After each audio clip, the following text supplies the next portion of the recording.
Hey everyone, thanks a lot for tuning in. I see a lot of familiar names and also some new ones too. But a quick introduction about me.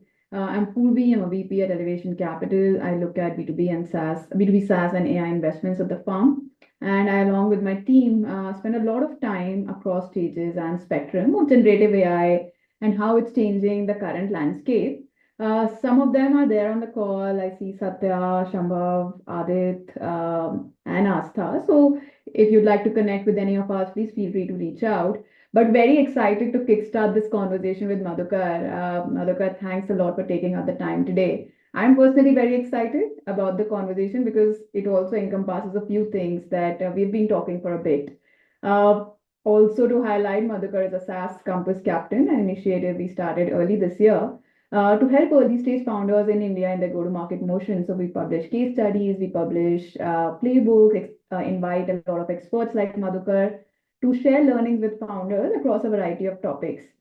Madhukar, I don't want to do the disservice of introducing you in any way, so I'll put the onus on you to share a little bit about yourself and your journey and how you landed where you are, your story from Redis Labs to DevRep to SingleStore and all the amazing stuff that you've done in marketing so far. Sure, thanks, Poorvi. So I actually started off my career first as a journalist, then as a developer, and then finally as a product manager and marketer. So I used to be like a database developer and then a Java developer back in the early 2000s.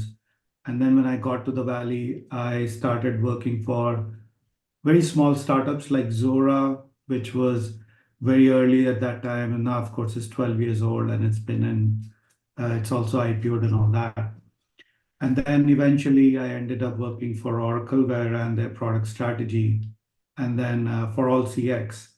And then finally in Redis, because it went from Redis Labs to Redis. And I found my sweet spot to really talk about very technical products to very technical audiences, specifically developers. And since I still enjoy coding and writing, especially at Redis, I realized that there was a lot of people who were looking for very technical content and not necessarily looking for marketing. So then from that point onwards, when I joined Nutanix, we combined the technology or the coding part with the creative side of things. And we created the first PLG motion over there. We called it Test Drive. Yeah. So at Nutanix, we went from like zero to 65,000 in like 2 or 3 months in terms of trials. We created like $1 billion in pipeline. And then from that point onwards, I became the head of growth and then CMO at SingleStore. SingleStore is a database company. It was known as MemSQL back in the day.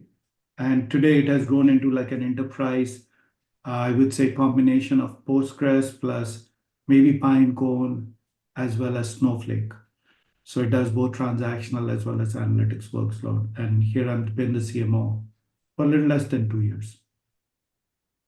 Thank you so much for this, Madhukar. I think we can just dive right in on the topic for today on what's really happening in SEO. So, see, why this conversation is very topical and why we wanted to get your perspective and discuss this with the rest of us was that Google announced AI Overviews, previously called as Search Generative Experience, on 17th May last month. And since then, I've been getting a lot of queries. I've been reading so much about how it's fundamentally changing SEO. What does it mean for businesses? Founders are worried. Is it the end of SEO? And there's just a lot of questions around it. And you've spent years working with some of these amazing, great companies and truly using SEO as a great channel for your top line. So let's just start with what's happening. Like, what has Google launched? What does it mean? What is changing? And why is it a big deal anyway? So probably we start there, and then we can keep drilling down on what does it really mean for SEO in businesses today. Yeah, absolutely. And at any point, if you want me to start sharing some slides, I'm happy to do that as well. But in essence, if you look at the traditional SEO, every few months Google did an update. And that was primarily, it's like a cat and mouse game, as people say. There are always spammers who try to get to the first page of search engine results, and then Google does some updates to make it stricter and better. So earlier back in the day, it was all about backlinks. It was if one site is connected or linked from 100 other sites, then you definitely get a higher rank. And the way people started to game that was there's a lot of companies that came up as publications, and then you would sell backlinks to others. So they would do these guest posts, they'll charge you $500 a month or per link, and depending on the domain authority of the site, they would put a link back to your site. And then the bigger companies like Forbes and all, which had a very high number of pages and a very high authority rate, what they started to do was when Google caught on to them, they started to create a no follow link. So they might mention your website, but it's a no follow link in the sense when you click on it, Google knows that it's not really a backlink. But if you go back to the core of what Google has been trying to do is it's trying to be helpful to the people who are doing the actual search. So they say, no, it has to be about the content. So they index the search, they index the website periodically. And then based on certain things, they would say, this is either search engine friendly or not. So there will be a hierarchy of the overall HTML elements, there would be meta tags, and so on. So people started to game that as well. They would create meta tags that would match what's in the Google trend. So that became stricter. More recently, with of course ChatGPT and large language models, last year Google announced what was called SGE or Search Generative Experience. And in SGE, what basically was the crux of it was Google has their own large language models, which was initially, of course, Gemma and then finally Gemini. And so they announced that in Google Labs, if you go to labs.google.com, at that point, you could have a new search experience where if you did a search, instead of giving the queries or the blue links, it will actually summarize and answer the query within the search page. Now, this is not very different from what used to happen in the search pages, where there would be Q&A once you do a search and then people also asked for. But this is now purely through LLMs. Now, it's still a black magic in the sense if they're doing real-time RAG or it is primarily index search and then the LLM is just going after the index search. But instead of the links, now Google started to give you the answers. So naturally, when people get the answer, there is no incentive for them to click on the link. Yeah. So what I started to see was somewhere around May, there was a dip in overall traffic across the sites, except of course for Reddit, because Reddit entered into like a $60 million deal with Google, and they decided to open up their data for training of the Google Gemini and other LLMs. So once the search started to drop, everybody started to panic, of course. And now, meanwhile, what happened was a lot of companies, most of them spammers too, they decided to use AI to generate mass content. And if you search up on Twitter or even on YouTube, you would see that people were boldly claiming that, hey, look, I created this automation where you look at your competitor's URL, it would scrape it, it would extract all the keywords from it, it would generate a whole hub and spoke model of content, it would publish it, and suddenly your, web traffic goes up. So Google went after that. Google used their own LLM to figure out if the content has been generated by LLMs. And it's fairly easy to do now. I mean, even as humans, when I look at some articles or some things that's been written, it's very easy to figure out if it's AI or not. And there are certain words that show up again and again, like the tapestries and the things that ChatGPT is very dramatically famous to generate words for. So Google suddenly, and this is where humans were involved, they started de-indexing sites. Yeah. If they saw that it was an LLM generated, they dropped them from their index. So suddenly they would disappear. You would go search for those sites and you wouldn't even see them. And in addition, they started to lower the ranking of other bigger websites where they found that there was some content that had some sort of a, as AI generated content. Yeah. Now, of course, this led to a lot of other things, but after that, in May, when they announced that they are rolling out the beta into GA, which is AI overviews, this was part of the Google Developer Conference. And Sundar Pichai himself on the stage declared it and all that. It was supposed to be rolled out to 1 billion users in about a week. And then all of a sudden, when people started to use it, US was the first one here, SGE or AI overview started to give wrong answers. So it even comically, people asked, can you eat stones? And it replied, yes, you can eat stones. It's a great food and things like that. So it's all over Twitter. It went viral. So recently, what has happened is Google silently has started to roll back and do a lot more on improving the content. But if you go to Google now, most likely you will not see it because they have held back on it, and they have not officially announced, but they've held back on it. But in general, they have still really gone after all the AI generated content. I know it's a long-winded answer to your question, but hopefully that covers the gamut of what's going on in the field today. No, that's super interesting, and that does really cover a lot of interesting chaos that's going on. Because Madhukar, the interesting thing is that AI overviews are still not launched in India. So I think like it'll be very helpful. I don't know if you have a screenshot. Like I've seen the Yeah. screenshots floating around, or if you can, show it if it's online, like if it's available. Like what does it really mean? Because it has a lot of implications on SEO itself, right? Like the way you characterize your content, where is it on the search page, not on the search page. I think it'd be very interesting for us to see how does it even look like.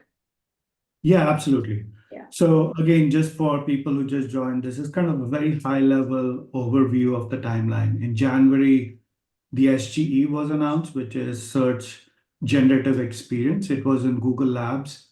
And then in March, a new update was rolled out, which was to the classic SEO search. And that was primarily aimed at AI generated content. Then in May, that's when the SGE turned into officially, it was named as AI Overviews or Google Overviews, where Google started to answer the questions. And then more recently, they've started to pull back. So just to give you an example of what SGE is, on the left-hand side is the screenshot, right? So for example, you would say things like, what's better for a family with kids under 3? And they were also trying to change the behavior of search where it's no longer just a word. It could be a full question because now people have started to use AI in that way where it's more Q&A formatted versus just keyword formatted. So that itself is a big change. So as you can see on the left-hand side, it started to take the real estate above the cover of the SGE experience. And so there's a bunch of different companies like Insight Partners is one that did a bunch of research. But you would see on the right-hand side what changed or what changes with SGE. Instead of the paid at the top, now you get the SGE. And then Google starts to actually, the paid is still on the top. But for a little while, they had removed that as well, that put it below the SGE. And Right. then the SGE, and then the organic, and then other features in there. Right. So Now, Madhukar, if what we hold on here, right? Like if we hold on here, this is very interesting because the amount of screen real estate to organic has drastically reduced, and that has been pushed further down, right? So does this directly translate to a drop of website traffic if a website does not show up in the Google generated summary link? it is. So there are two things that actually leads to lower clicks in my mind. One, if I get my answer here, there's no need for me to go to the website.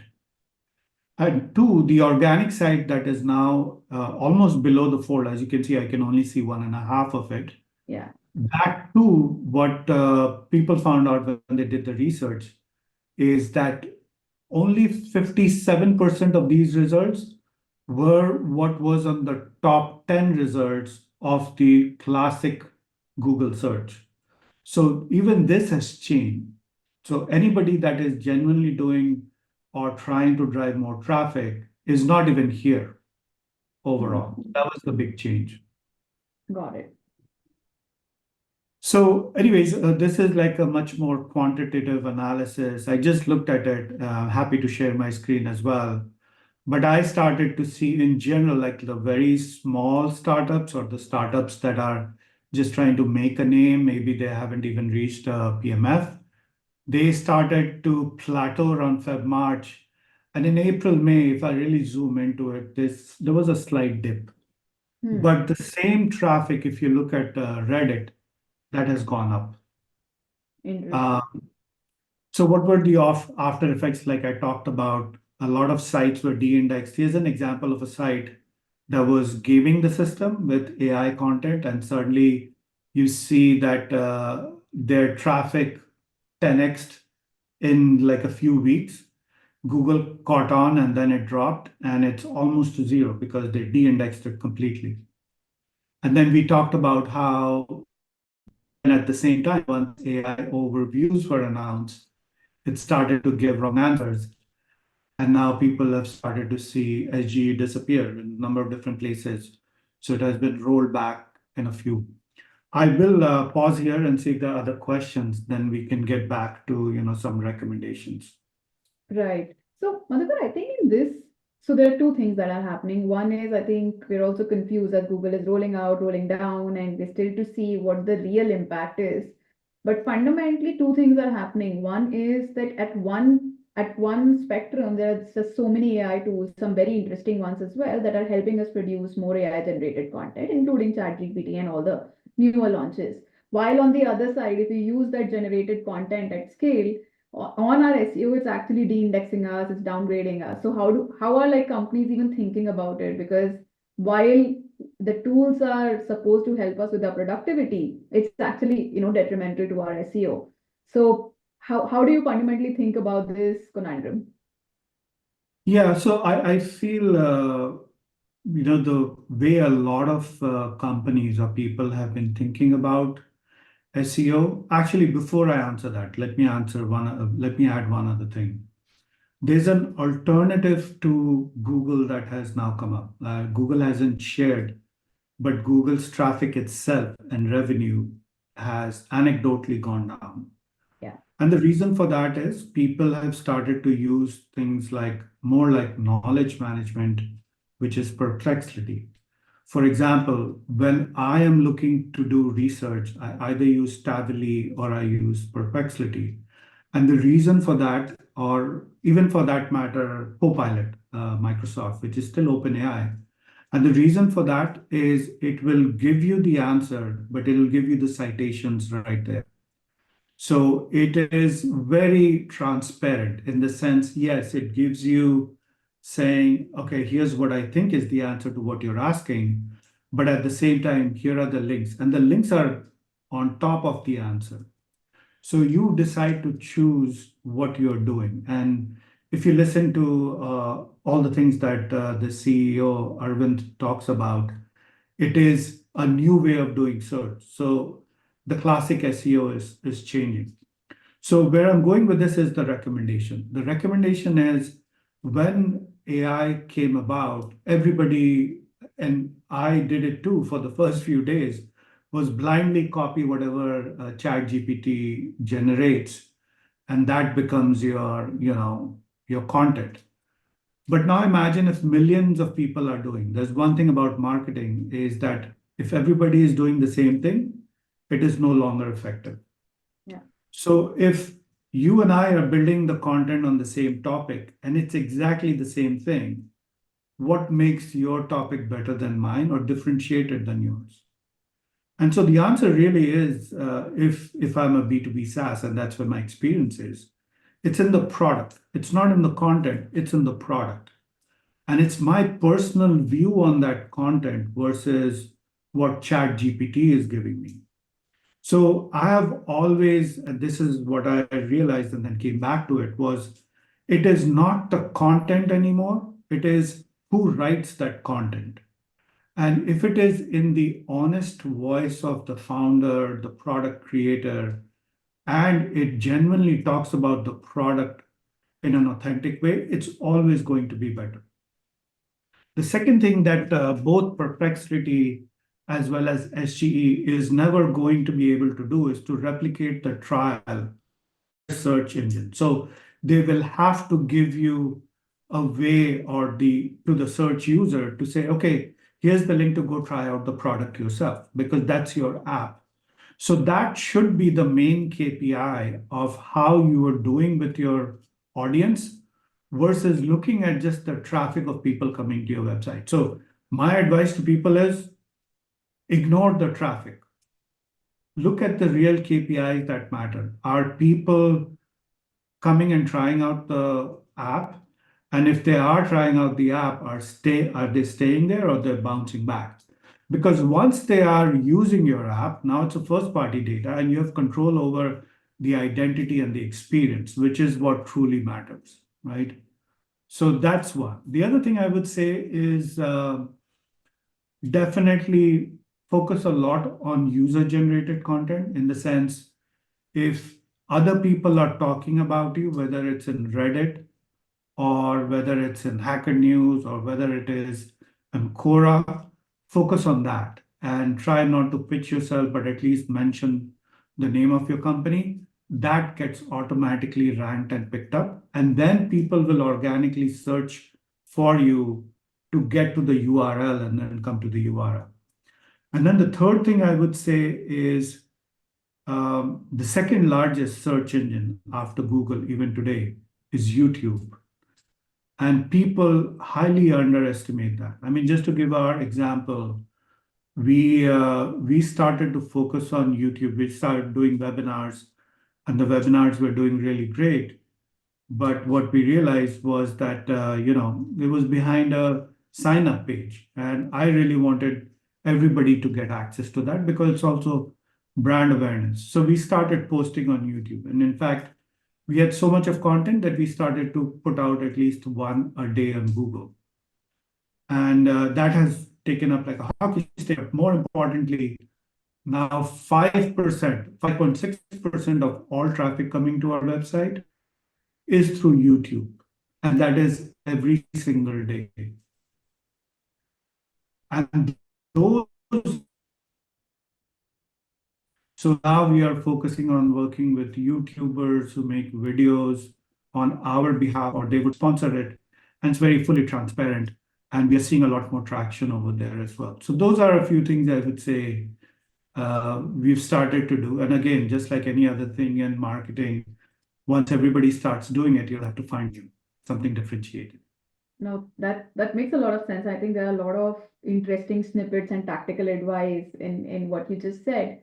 But Madhukar, I think you mentioned that hey, you don't worry about the traffic that's coming on your website, but rather focus on your product, the narrative, the user-generated content.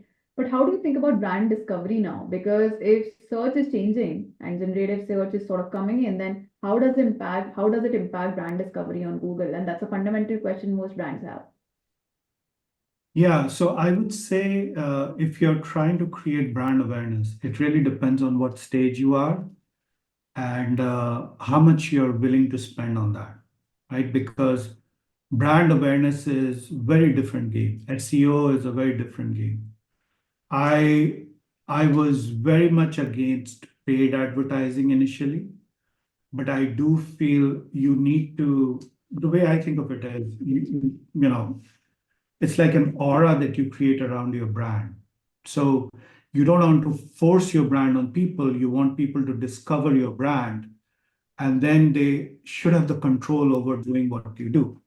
So, for example, I've been very lucky to work with a CEO who has given us full autonomy to say, do what you think is right with that budget. So we actually decided to have a billboard on 101 in the Bay Area, and it has the highest number of traffic. Now, there's zero attribution of what you do on your billboard, But if your content is good or if it resonates with people, what tends to happen is the word of mouth goes around, right? So again, I'm not saying all startups should go spend 200K or 300K for a billboard somewhere in Bangalore or something, but I'm just giving an example. And then I'll give you some other examples as well. One anecdote was somebody, one of our largest customers, Six Sense, his name is Primal, and he was telling me that, hey, I was driving down 101 and I saw your billboard and it really drew a chuckle. So I called up my co-founder and said, hey, give them a call and see what they do. And now Six Sense is one of our biggest customers. So there's no attribution that they came to our website, they tried our product, but there are, people like that.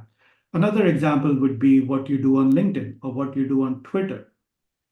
What I've found is like a majority of people will not like your post, will not engage with it, but they will come and tell you over a period of time, hey, I read your article, it was great.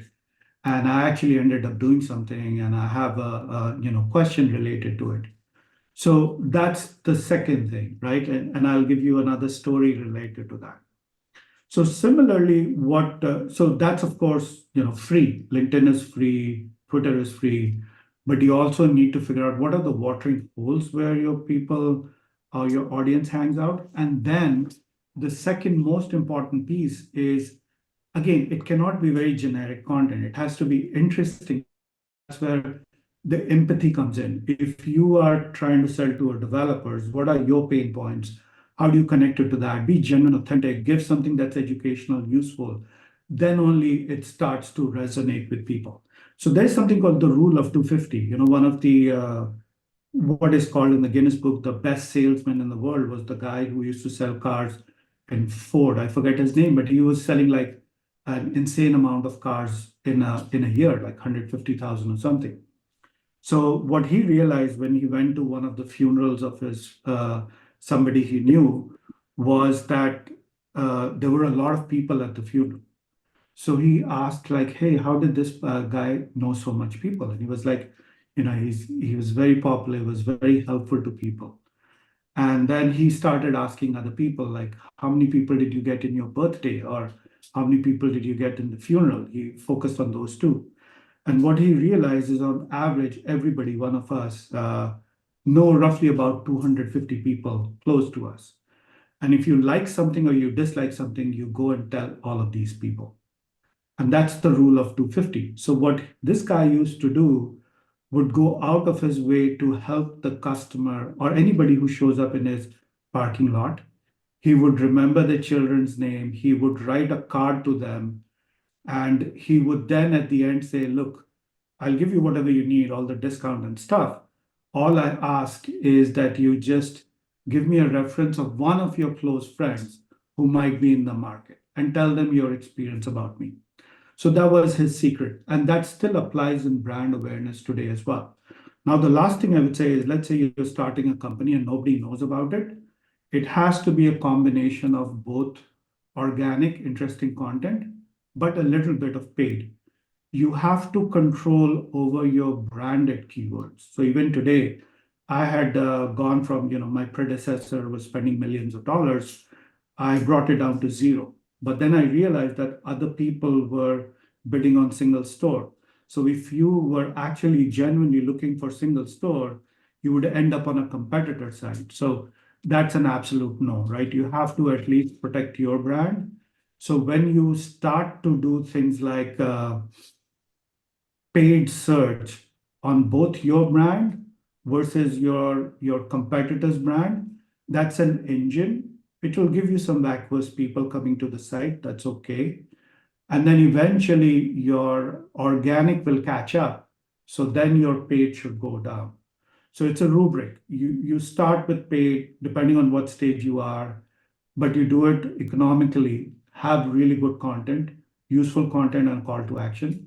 Start your overall, organic, and then at some point this goes down and this goes up.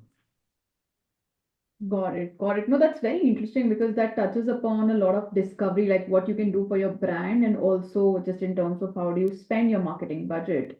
Madhukar, I think just taking a step back there, right? Like today, if I am, let's say, an early stage company, a seed, Series A, Series B company, and I have to start thinking about, and I have a SEO person in my team, and I have to start thinking about, do I fundamentally need to change anything that I'm doing? So would you advise a company at this stage, like from a C to a B, for example, change the way they're thinking about SEO or, just do whatever they're doing right now and figure it out later? I would say if you're a very early stage, don't hire an SEO agency, don't hire an SEO person, hire somebody from your audience. And again, I'll talk about developers.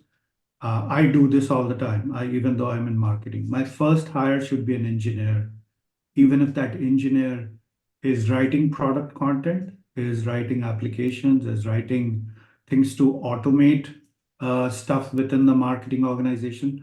And I call them growth engineers. These are, depending again on your product and field, these could be quasi engineering folks, but somebody good with communication. These are hard to find, but now that's where ChatGPT helps. The content can be polished and cleaned up, but the person who writes it, if they really focus it around the product, is what you need.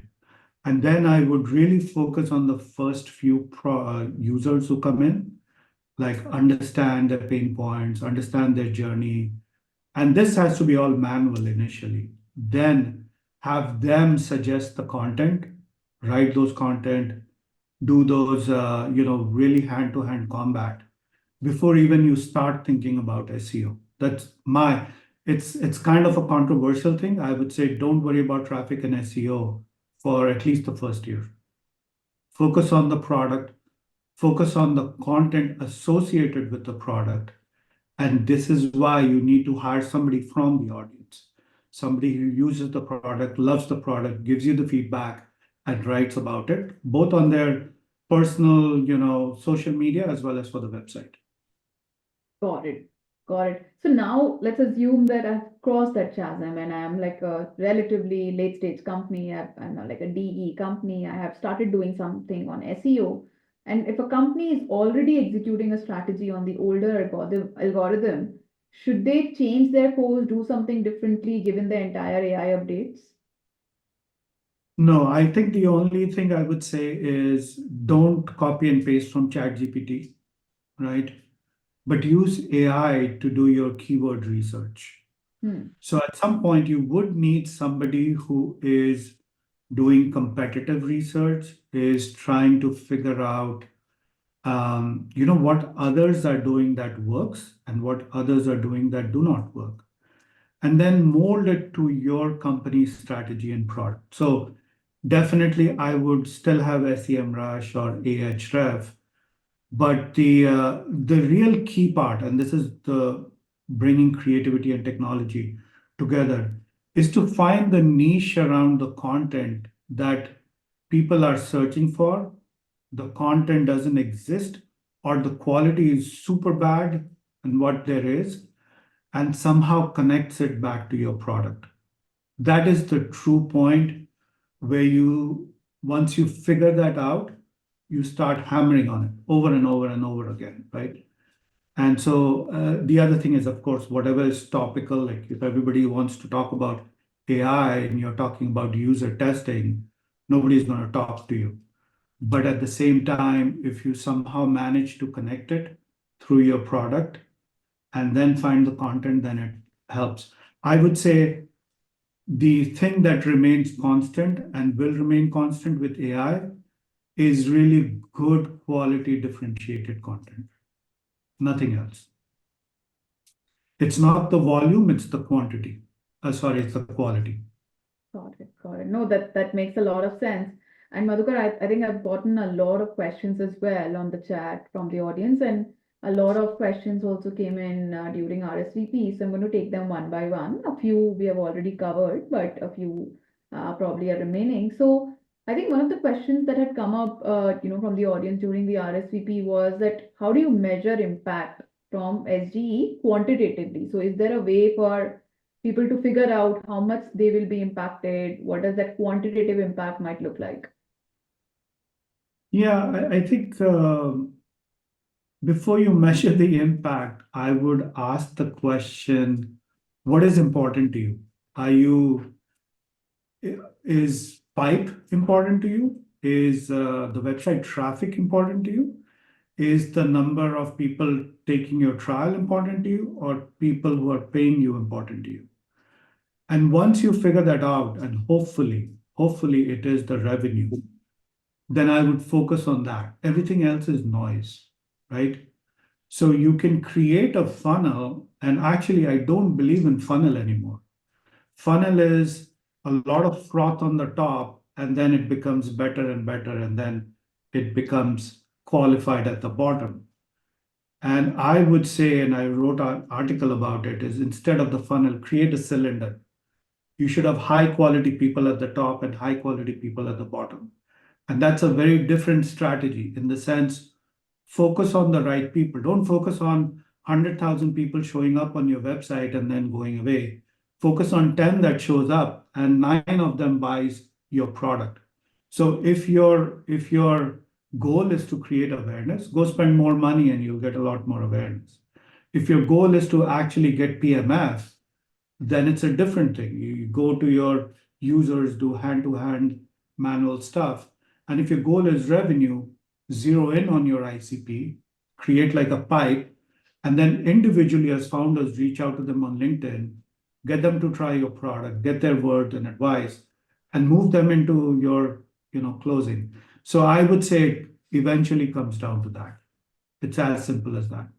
So would you say, is it fair to say that, thinking about that funnel, like, that a lot of people do, is probably not the right way to look at it, and it's okay if that funnel is not converting. Like it's not top of the funnel is not huge. I mean, that is the classic way of doing things, and there's certain things in marketing that we keep repeating, and I feel it's like a herd mentality. People don't question it.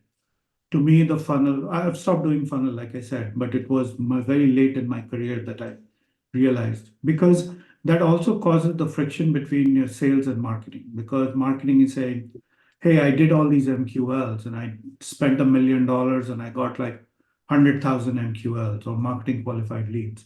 Sales is saying, I just closed one and it's because of my relationship with somebody. So that's the classic funnel. Versus if the sales and marketing are all, incented towards the middle of the funnel, which is stage 3, then the way you would go about would be different as well. So if you are going after the funnel and if that's what you believe in, then I would say follow the traditional stuff. Go with high quantity of content, create a very large froth at the top, and generate a lot of people who come to the website. But to me, it doesn't make sense. Very interesting. Not that we don't hear that often, but that makes a lot of sense. Madhukar, we also have some interesting questions in the chat. So I think one of the questions is, how much impact do we expect from SGE in general, which was similar to what we were talking about. And this founder is an aggregator site in real estate. So I think the broader question is, will it only impact informational queries or commercial as well? I think it impacts both. But like I said, it's a very fast changing world. If you had asked me like a week ago, I would say go do something about it. But now I'm telling you that Google itself is questioning its strategy. So the AI overviews is on a hold. They haven't said anything officially, but I can see it. If I go to search now, I don't see AI overviews even for me. So I would say the best is to wait and see on how it affects, what kind of use cases would it affect. But at the same time, I would also say focus on the quality of the content. I think that's good news for most people, because everyone's been questioning this. And when we started thinking about this webinar, I think there were a lot more changes happening, and we wanted to know the impact of it. But looks like the good news is that there are not so many changes as of now. I think the other one is just on bloggers and content creators, and how do revenues from ads on the page actually get impacted? So if SGE aggregates all the learning in an answer, then how do bloggers make money? Yeah, so I think the bloggers making money is a whole different topic altogether. There are different platforms. Like I know people in Medium who are making $4,000 to $5,000 a month. I know people on Substack who are making more than that as well. I know YouTubers who are making millions of dollars as well. So it's become highly competitive, but at the same time, I would say there are certain places where it's doing better than the others. Um, yeah, I forget. So what was the question other than the bloggers? Yeah, no, I think that was the question, that if there's fundamentally something different that they need to think about. But I think there's an interesting one here, which is more tactical, and not sure if we have an answer to it yet. But essentially, how does coming on an SD translate to an average ranking? So, for example, if 10 links are listed in an SD snippet, will all 10 be in number one position, or is it still ranked? And how do we think about that? No, so that's another thing I saw that when you do the exact same search in two different incognito windows, even the organic search was bouncing up and down. And Interesting. like I said, if you did it on a classic search, the organic results were different as well. So my hypothesis is it's Google is still doing a lot of stuff in the background to optimize it, and they will get to it. I think it's a matter of time. So for now, there is no formula of how to be on the Google top. What I would say though is keep an eye on YouTube and Perplexity. That is still a lot of untapped market there. In fact, I heard Arvind call it knowledge engine optimization, or KEO instead of SEO. And in KEO, what you again want to focus on is how do you get cited in the first page? And to get cited in the first page, it has to be very relevant to the search itself. So there, unlike the classic SEO where the site gets indexed and goes into the Google, data store, here Perplexly is doing that. In the sense when somebody asks a question in live, it goes and scrapes the website and then gets the answer, because that's the reason why it is a lot more topical, it's a lot more real time and a lot accurate. So from that perspective, I would say constantly keep an eye on what people are searching for. There are other sites where you can go and look at. Google Trends is one of them. And then constantly keep updating your own website with that content, or content that's relevant to you, of course. So they get picked up in live rag. And my hunch is, I think Google will also switch to that versus what they were doing with AI overviews, is going after trained data, and trained data hallucinates. That's the problem. So the real fight is between RAG and uh, pre-trained data. And today it looks like RAG is winning. So if that's the case, focus on live, updated, and correct content. Got it. No, makes a lot of sense. And I think I have not seen anything, but I'd be curious if you have. Is there any tool where we can see SG traffic, visibility reported? I haven't seen anything, but maybe you have. Sorry, what was the question? The it's Essentially, is there any tool where we can see the search and generator experience traffic not today, yet, or any kind of visibility that is reported? not yet. But there's a startup idea for you. Yes, I think everyone's listening. I think the other one is more broader, and I'm going to questions one by one, but at least in your mind, and the answer will depend stage from stage and industry for industry, but this is an edtech founder who asks what should be the investment ratio between organic and inorganic marketing?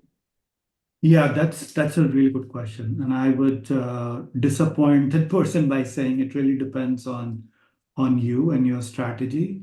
There is no formulaic way of doing it. I've done this at DevRev, where we look at our own budget, we look at the goal, and in fact, I wrote an article about it in both on my Medium as well as on Substack. And Medium, by the way, I've been writing about these like once or twice a week. So feel free to check out like even step-by-step guides.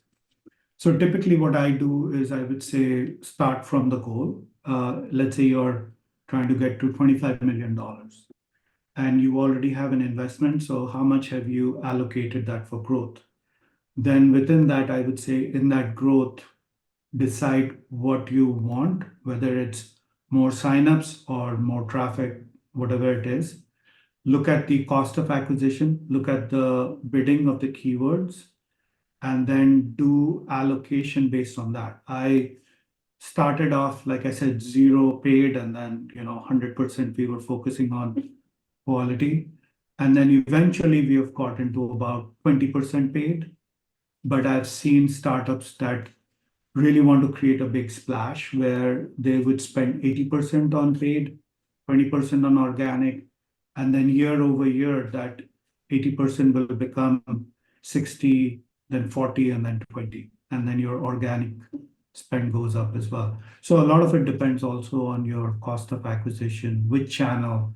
If you're on LinkedIn, it's a much more expensive channel, roughly about $125 a lead. Versus if it's Google, then of course it's by the clicks. Versus if it's Twitter, it's mostly by promotion. And if it's YouTube, then it either if you're doing ads, that's a different CPM, or if you go after influencers, then that's a different model altogether. Got it. I think that's a very helpful answer for if they're listening. This is a fun one, but somebody has asked that how does SingleStore do the creation of 600,000 quality backlinks? Somebody looking at SEMrush. So obviously, I can't take credit for that. The company has been around for 11 years. So time is a big factor. But what we do is that we definitely try to be a thought leader, and it gets picked up by different places. Like even if you post it online, and if you post it in your website and it's transcribed, that's a backlink. Not that we are trying to do it, but it happens. Similarly, if I do an interview in Forbes, so press is a big aspect of it. And doing press releases, it's become again expensive because that market has consolidated. But if you do a lot of thought leadership, it gets picked up. Medium is a big platform right now where if you write, a lot of other people start approaching you and say, hey, can I quote you? Can I translate your content? And it starts to, it becomes a virtuous cycle at some point. But yeah, we are not doing any paid or any dedicated way of getting any backlinks. Very interesting. I think there's another interesting question. Not sure if you'd have an answer here, Madhukar, but if these AI summaries actually go live and then are incorporated everywhere, do you envision an impact on the local SEO or near me kind of searches as well the kind that happen on maps?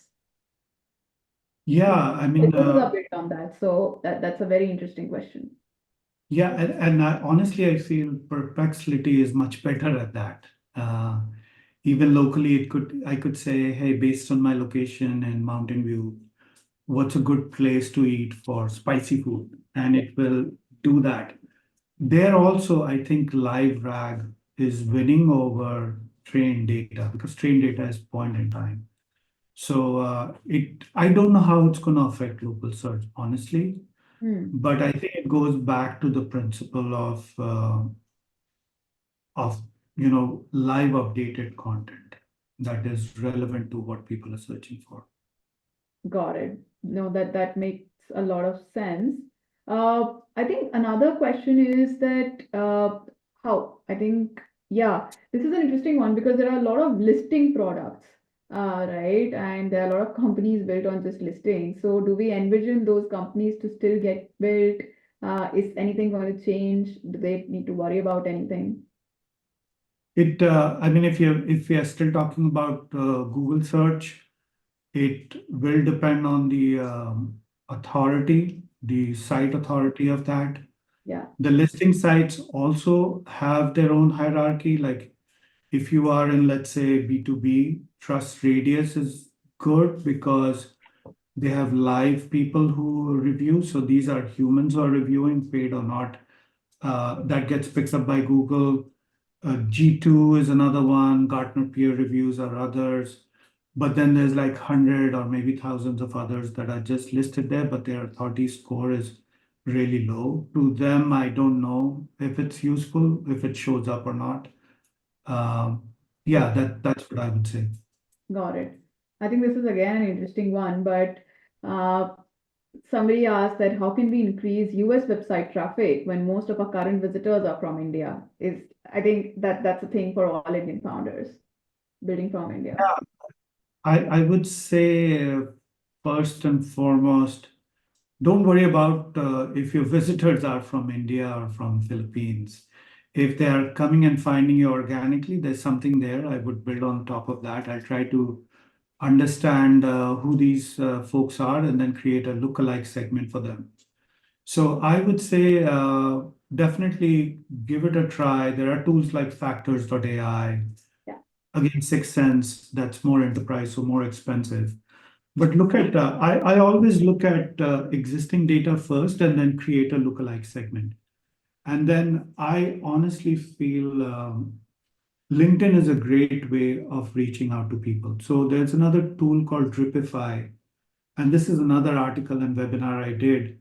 Take a look at that. You can do one-on-one reach out to people of your ICP and genuinely ask for feedback, and they would give you feedback, but at the same time they will also talk about it if they like it, say, hey, the design is really beautiful, and then that catches on. And then finally, I would say there are ways to target specifically just the US, even Bay Area, New York, Austin, those kind of places. You could do that at Google, you could do that in LinkedIn, and you can do that in YouTube as well. But first figure out the content for that audience. Is that, you have to really talk to a few of them to say, what kind of content do you look? And then also think of the watering holes do they hang out with. Like, to me, Twitter is one place I always hang out with. So if I want to check out a site, I often look at Twitter, or I would look at YouTube, or I would look at Hacker News. And then if it's good, other people will talk about it, and I will go to that site, irrespective of if that site is from India or the US. So that's kind of a very generic answer, but unfortunately, that's true. Got it. No, super helpful. And Madhukar, one last question, I think, just to wrap this up. I think we're good on time as well. That what actionables do we have to tackle SD snippets? I think you mentioned it, but the way to summarize it, what do we need to keep in mind if SD actually happens? Yeah, so I would there are a couple of hacks. It's still manual, but you could do it. One is the I think Andrew Karpathy talks about it. Uh, Again, cat and mouse game. You're gonna get caught, and then eventually it will be, not valuable anymore. But AI can read invisible text. So if you have invisible text on your website that humans cannot read, and you instruct the GPT or the AI to read it, it will read it. That's one way to hack it, not essentially ethical. So I would advise against it. But one thing I would do is when I write content, I would write the content and then I would give it to ChatGPT or an LLM and then ask questions to it and see what kind of answers it's giving me back. And if I'm happy with it, then it's fine. If not, then I would tweak it further, or I would ask for suggestions from ChatGPT. Say, what other information do you need? What other questions can come out of it that it doesn't have?